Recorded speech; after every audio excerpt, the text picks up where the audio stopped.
ఓం నమ శివాయ గాయస్. మా చిన్నోనికి గుండు వేపిద్దామని కీసర వెళ్తున్నాం గాయస్. కనిపించేదే కీసరగుట్ట కమాన్. కంచి లోపలికి వెళ్ళిపోవాలి గాయస్. సీదా పక్కన చెట్లు మాత్రం జబ్బాడే వస్తుండే. నంది కూడా దర్శనం చేసుకొని సీదా పైకి వెళ్ళినాం గాయస్. ఇంకోటి ఏంటంటే ఇక్కడ ఎవరైనా గుండు వేయించుకోవాలంటే ముందే పైకి వెళ్ళంగానే ఫస్ట్ ఎవరైనా నెంబర్ తీసుకొని కాల్ చేసుకోండి గాయస్. ఆయన ఎట్లయినా అక్కడ చుట్టుపక్కలనే ఉంటాడు, కాకపోతే టైం పడుతుంది రానికి. ఒక 20 to 25 minutes అలా పడుతుంది. ఈయననే కటింగ్ గుండు వేయడానికి వచ్చిన కాల్ చేసిన అన్నకి చేస్తే ఒక 20 minutesలో వస్తున్నా అన్నాడు. కరెక్ట్ 20 minutesలో వచ్చిండు. మంచిగా నీట్గా గుండు చేసేసిండు. ఇగో మా వాడు దేవుని మొక్కుతా అని చెప్పి ఉరుకులాడుతుండు అటు ఇటు. సరే సరే మొక్కుపో అనగానే చూడండి ఎట్లా మొక్కుతాడో. ఆ ముఖంలో ఫేస్, ఆ గుండు మొత్తం రౌండ్గా ఒక లడ్డు లెక్క ఉంటాడు మస్తు. దర్శనం చేసుకున్నాం.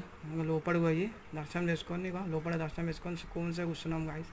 ఆ పీస్లా దర్శనం చేసుకుంటే బయటికి వెళ్ళంగానే మా ఫ్రెండ్ అయితే సూర్య అస్సలు తింటాడు. గడిదల మీద బడేలు బడేలు కొడుతూనే ఉన్నాడు.